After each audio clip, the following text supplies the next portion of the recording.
Unity et Unreal Engine, c'est un grand débat et un long débat avec beaucoup de personnes qui disent du pour, du contre. En tout cas, on va essayer de voir, je vais essayer de vous dire un peu mon avis, comment je vois ça, etc. Donc juste pour vous informer, le jeu avance. Je vous dis quelques nouvelles demain, il y a quelques nouveautés qui sont bien intéressantes.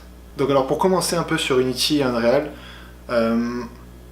les deux moteurs de jeu, donc ce sont deux moteurs de jeu graphiques pour créer des jeux vidéo. Ces deux moteurs de jeu là sont beaucoup décriés. Certaines personnes disent que l'un est meilleur, l'autre est meilleur, que l'autre est pourri. Enfin voilà, il y a beaucoup de choses qui se disent comme ça. Il y a beaucoup de gens qui aiment bien cracher sur l'un, cracher sur l'autre.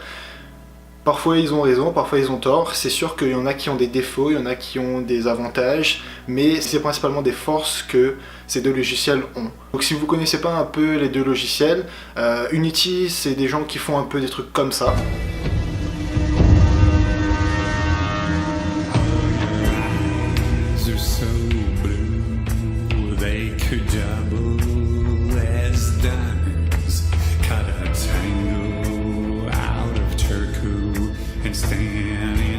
Et Unreal, on peut faire des trucs comme ça. Few would brave such a desperate journey into darkness, but it isn't bravery that drives Senua. Only those afraid of death would use such terms. Senua's fear. Donc voilà, c'est des trucs qui sont pas dégueux, voilà. Mais ça, il faut savoir que ce sont des gros studios qui font ces jeux-là. Bien sûr, il y a des studios qui sont indépendants, qui font des petits jeux à peu près de la même qualité, que ce soit de gameplay ou de graphisme. Mais voilà, il faut savoir que dans les deux cas, les jeux qui sont créés sur ces moteurs de jeu, justement, eh ben, il y a des jeux qui sont merdiques, il y a des jeux qui sont bien. Que ce soit chez Unity, que ce soit chez Unreal, les jeux sont bien ou mauvais, ça dépend vraiment des personnes qui les créent et comment il est créé, à quel moment il est créé, avec combien de personnes, etc. Il y a beaucoup de critères à prendre en compte pour un peu juger la qualité de ces moteurs de jeu. Mais bien sûr, ces moteurs de jeu sont là juste pour donner le support aux personnes qui veulent créer des jeux, mais derrière, il y a bien sûr les créateurs qui, eux, font ce qu'ils veulent avec ce moteur de jeu et qui créent ce qu'ils veulent vraiment faire. Après, si les gens font de la merde, s'ils créent des jeux pas intéressants, c'est de leur faute, c'est de la faute à personne. Il y a des gens qui sont là pour créer, pour tester des nouveaux jeux, nouveaux prototypes de jeux, sont là pour s'amuser, sont là pour apprendre. Et c'est justement pour ça que parfois on choisit tel type de moteur, tel autre type de moteur. Mais bon, il faut savoir qu'il existe différentes personnes qui ont différents buts sur chacun des moteurs précis. Donc en tout cas, ce que je vais vous dire là, c'est un peu quelque chose de subjectif, c'est juste ma pensée, c'est juste ce que j'ai envie de vous faire partager, et c'est ce que moi j'ai appris grâce à mon expérience, de ce que j'ai pu tester, de ce que j'ai pu faire, et ce que j'ai un peu retenu de tout ça, et comment je vais faire par la suite. Donc aujourd'hui, je vais un peu plus me plonger sur un point précis de chaque moteur de jeu, puisque il y a beaucoup de choses à dire si on parle des moteurs en général. C'est vraiment très large et on peut vraiment se focus sur plusieurs petits points. Aujourd'hui, je vais vraiment me focus sur un point précis pour pas que on parte dans toutes les directions, mais pour qu'on se concentre sur un point précis. Si j'ai envie de traiter d'autres sujets qui parlent de ces deux logiciels là, je vais peut-être faire d'autres vidéos, pourquoi pas. Donc déjà, commençons par Unreal. On peut dire que Unreal a beaucoup d'avantages qui sont vraiment connus par la masse de personnes. Que si on parle des graphismes, des modèles 3D, de la beauté un peu du jeu, du moteur de jeu, les lumières, les ombres, etc. Tout ça sont un peu intégrés. En fait, Unreal, c'est vraiment quand tu rentres un modèle 3D dans ton jeu, quand tu rentres dans ton jeu, quand tu joues, et ben tu as vraiment tout cet aspect graphisme qui est pris déjà en compte par le logiciel et tu n'as pas vraiment besoin de faire des modifications. En fait, si on peut résumer ça, c'est quelque chose de beau, mais simple et rapidement. Dès que tu joues, c'est beau directement. Parce que oui, on voit beaucoup de choses, beaucoup de vidéos où on peut voir des gens qui créent un peu vraiment des environnements presque photoréalistiques ou qui donnent vraiment un aspect beau au jeu. Et je pense que c'est vraiment la principale qualité de Unreal. C'est pour ça que beaucoup de personnes vont sur ce logiciel, puisque c'est un peu la qualité visuelle, mais aussi cette simplicité à que ce soit beau directement, que beaucoup de personnes vont sur ce logiciel. mais aussi parce qu'on est capable de faire beaucoup de choses, beaucoup de prototypes, beaucoup de jeux assez rapidement grâce particulièrement au système de visual scripting. Donc déjà, je vais donner mon avis sur le visual scripting, mais pour commencer, qu'est-ce que le visual scripting? Le visual scripting, en fait, c'est le fait de prendre des boîtes qui sont déjà existantes et de les relier entre elles. Donc, par exemple, tu prends une boîte qui te dit d'aller de gauche à droite à une vitesse précise. Ça n'existe pas, mais en gros, c'est ça. Tu prends une boîte et tu après la relis sur l'objet que tu veux qu'elle fasse cette translation. Du coup, voilà, c'est vraiment quelque chose de plutôt simple. C'est le fait de prendre des boîtes et de les relier entre elles, et après de faire quelque chose qui nous intéresse vraiment, et ce qu'on veut faire vraiment dans le jeu, et les réactions qu'on veut avoir dans l'environnement et par rapport aux personnages, etc. Donc il faut savoir que, je pense que c'est juste mes chiffres à moi, mais je pense qu'environ 80% des gens qui sont sur Unreal Engine script, code avec le système de visual scripting.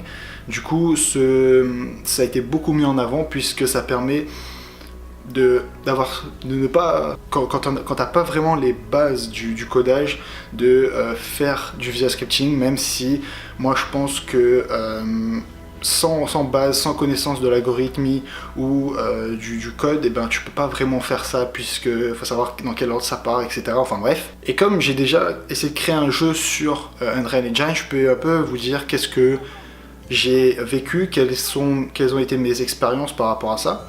Et donc, ce que j'ai trouvé par rapport au visual scripting, c'est que il y a beaucoup de choses qui sont pas très compréhensibles, parce que ce sont que des boîtes qui te disent pas exactement qu'est-ce que cela fait réellement dans le jeu, parce que c'est des boîtes qui sont reliées entre elles, mais c'est tout. Il n'y a pas des explications vraiment très précises. Maintenant, je passe à Unity, donc Unity qui est un peu plus connu pour sa façon d'être user-friendly, donc d'être plus accessible aux gens, que son interface soit un peu plus compréhensible comparé à Unreal qui fait un peu plus pro, justement.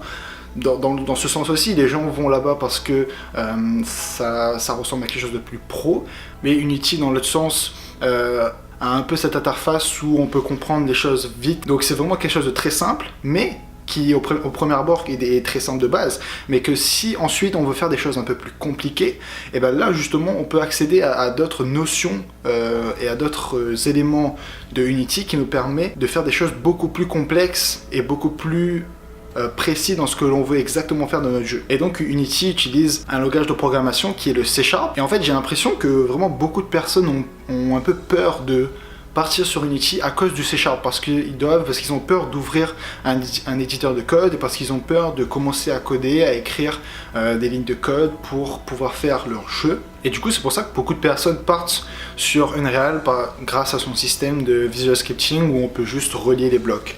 Parce que vraiment, voilà, beaucoup de personnes ont peur, ont pas envie, ou je sais pas, ils sont juste bloqués à cette étape où le script, ou le fait de coder, les empêche de créer leur jeu et les empêche de continuer sur l'avancement et d'essayer de dépasser ce script, ce codage, pour créer vraiment leur œuvre. Et sur le C#, j'ai envie de dire que grâce au C# et grâce au langage de programmation de base, grâce au codage, on peut vraiment avoir des possibilités qui sont illimitées. Parce que ce soit si on veut créer un système très simple ou un système très compliqué, on peut vraiment modeler, on peut vraiment jouer avec le script, on peut ajouter des trucs, on peut modifier, on peut vraiment ajouter des choses minimes qui vont changer tout dans un système que l'on veut créer. Alors que comparé au visual scripting, ce sont des blocs qui sont préalablement créés, et qui sont préalablement créés par quoi? Par des scripts, par du code, parce que sur Unreal Engine on peut coder en C++ du coup, mais j'ai l'impression que très peu de personnes utilisent le C++, sauf je pense que les grosses entreprises utilisent C++ parce que justement grâce au système grâce au langage de programmation, on peut avoir des possibilités illimitées. C'est pour ça que je pense que les gros studios utilisent le langage de programmation C++. Mais quand tu as juste besoin de faire un FPS ou un third person ou peu importe un jeu de course, t'as pas vraiment besoin de ces systèmes un peu plus compliqués, j'ai l'impression. T'as juste besoin d'un visual scripting qui est simple et qui apparemment qui plaît à beaucoup de personnes. Et c'est normal puisque t'as pas besoin d'apprendre la logique, pas besoin d'apprendre le code, l'algorithmique, etc. C'est vraiment des choses à relier. Mais je pense que vraiment le code est très important parce que je m'en fous en fait de quel moteur vous prenez, quel logiciel vous prenez. Le plus important, c'est d'essayer de comprendre et d'apprendre qu'est-ce que votre environnement fait, qu'est-ce que vos personnages font, qui interagit avec qui quels événements vont se passer quand on fait ça, etc. Vraiment des choses très précises et exactement au millimètre près, qu'est-ce qui fait quoi dans votre jeu, et non pas prendre des cubes et les insérer sans savoir vraiment qu'est-ce que cela fait, parce que si on fait ça, bah, tu peux pas recréer ce que tu fais, recréer un système un peu plus compliqué à la suite, parce que tu auras juste fait du copier-coller et tu n'auras pas compris la logique derrière, comment tout cela marche et comment les changer, comment les modifier comme tu le veux vraiment, tu vois. Donc je vais juste finir avec ça, je vais juste te dire que là j'ai un peu plus parlé du code de Unity, parce que moi c'est un logiciel que j'utilise depuis un peu plus d'1 an et demi et que j'affectionne particulièrement, puisque j'ai vraiment fait beaucoup de projets là-dessus, j'ai créé beaucoup de jeux dessus, même si Unreal est vraiment bien au niveau du visual scripting. En tout cas, je veux juste que tu retiennes juste une seule chose de cette vidéo par rapport à Unity ou à Unreal. Le plus important, c'est pas vraiment de choisir ton logiciel, mais c'est de choisir de comprendre ou non. Parce que peu importe le logiciel, en fait, tu peux juste comprendre, même si ça sera un peu plus facile de comprendre avec du code pur et dur qu'avec du visual scripting, qu'est-ce qui va interagir dans ton décor, dans ton environnement. Et voilà, en fait, vraiment le message ici, c'est de te dire, d'essayer vraiment de comprendre et non pas de juste mettre des choses, en fait. Et c'est vraiment de comprendre et de pouvoir réutiliser ça, parce que ça sert à rien juste d'utiliser. Il vaut mieux essayer de comprendre et de pouvoir les réutiliser pour pouvoir faire quelque chose de beaucoup plus complexe, si tu le veux. Enfin bref, il y a beaucoup d'autres comparaisons à faire sur les deux logiciels, que ce soit le graphisme, les prix, le design, le gameplay, le level design, la mise en place, enfin vraiment beaucoup de choses. Du coup, peut-être que je referai une vidéo un peu plus comme ça. N'hésitez pas à mettre dans les commentaires quel logiciel vous utilisez et pourquoi vous l'utilisez justement. Qu'est-ce que vous aimez bien dans ce logiciel et qu'est-ce qui vous aide à un peu avancer dans vos projets. Et nous, on se dit à demain. Salut. Attends, avant de partir, j'ai encore un dernier truc à te dire. Si ça t'a plu, n'hésite pas à t'abonner, c'est juste là. Allez, viens, c'est bien. Someone call the heroes. Tell them that I'm living like I'm both. Call me P-Rose. Living by the G code.